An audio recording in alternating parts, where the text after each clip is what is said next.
सबक number 10 doctor Bhimrao Ambedkar एक मालूमाती मजमून है जो हमारे बच्चों के लिए किताब जान पहचान में 10वें सबक के तौर पर दिया गया है। प्यारे बच्चों, ये मजमून हमें एक अजीम शख्सियत की याद दिलाता है। डॉक्टर भीमराव अंबेडकर का असल नाम डॉक्टर भीमराव सकपाल था। आप 14 अप्रैल सन 1891 ईस्वी को मध्य प्रदेश के कस्बे महू में पैदा हुए। महू एक बहुत ही मशहूर कस्बा है और आपका ताल्लुक़ महाराष्ट्र के महार ख़ानदान से था। उस ज़माने में जब आप बड़े हुए तो छूत छात की वबा आम थी और इस छूत छात के माहौल में आपने बहुत सारी मुश्किलात का सामना किया। इस मजमून में एक वाक़या नक़ल के बरसात हो रही थी और आप स्कूल जा रहे थे और आप एक आला तबके के घर के पास बारिश से बचने के लिए खड़े हो गए और वहाँ की जो मकान मालिका थी उसने आपको निचली ज़ात का होने की वजह से वहाँ से चले जाने के लिए कहा और आखिर में आपको डांटा भी और आप वहाँ से चले गए। बचपने की यादें इंसान के दिल में बहुत बड़ा असर पैदा करती हैं। आप अपने उस्तादों का बेहद एहतराम करते थे। सतारा के एक स्कूल में आपके एक उस्ताद थे जिनका नाम अंबेडकर था। वो हालांकि आला तबके से ताल्लुक़ रखते थे लेकिन उसके बावजूद वो डॉक्टर अंबेडकर को बहुत चाहते थे। भीमराव से इस कदर क़ुर्बत थी, नज़दीकी थी कि शागिर्द और उस्ताद का रिश्ता इतना ज़्यादा मजबूत हुआ कि आगे चलकर भीमराव ने अपने नाम के आगे से सकपाल हटाकर अंबेडकर लगाना शुरू कर दिया।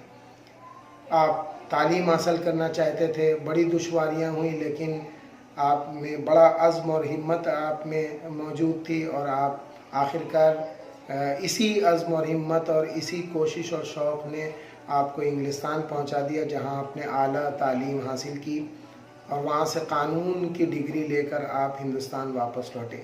यहाँ आने के बाद आपने नाइंसाफ़ियों के ख़िलाफ़, तबक़ाती कशमकश के ख़िलाफ़ एक तरह से जंग का ऐलान कर दिया।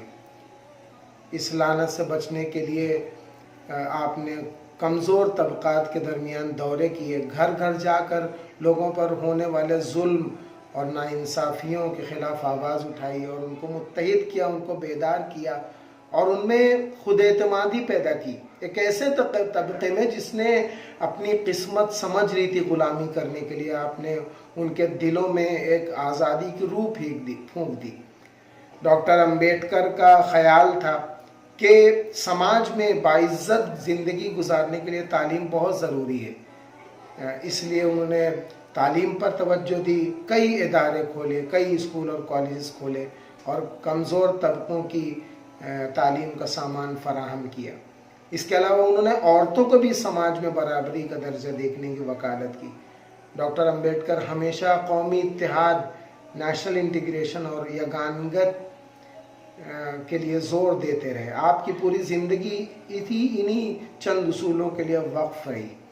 जब हिंदुस्तान आज़ाद हुआ तो आपको एक बहुत बड़ी जिम्मेदारी दी गई, वो ये है कि हिंदुस्तान का दस्तूर बनाने वाले कमेटी के आप सदर बने और आपने इस कमेटी के सदर होने की हैसियत से एक बेहतरीन आइन मुल्क हिंदुस्तान के लिए वज़ा किया और उसको पेश किया, जिसको हमारी पार्लियामेंट ने 26 जनवरी सन 1950 को कबूल किया। डॉक्टर अंबेडकर को इसीलिए दस्तूर का मेमार कहा जाता है, आर्किटेक्ट ऑफ कॉन्स्टिट्यूशन, या आप कह लीजिए कि भारतीय संविधान का शिल्पकार।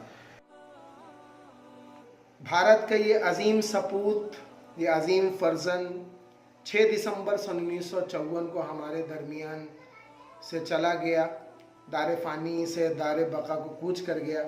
ये फर्जंद हिंदुस्तान का हमेशा हिंदुस्तान की तारीख़ में अमर रहेगा और हज़ारों करोड़ों अफराद इस बेहतरीन शख्स की ज़िंदगी से फ़ायदा उठाते रहेंगे, इंस्पायर होते रहेंगे और मुतासिर होते रहेंगे। इस मज़मून के ज़रिए आप जानने की कोशिश करेंगे कि किसी भी इंसान के ऊपर अगर हम मालूमाती मज़मून लिखें तो उसकी शुरुआत कैसे हो और किस तरह से एक बहुत ही सरसरी तौर पर जो है उसकी ज़िंदगी को बयान किया जाए। अगले लेसन में आपसे फिर मुलाकात होगी, लेकिन इस वीडियो को शेयर करना, सब्सक्राइब करना, कमेंट करना और दुआएं देना ना भूलें। हमारी टीम इजाज़त चाहती है आपसे। खुदा हाफिज़।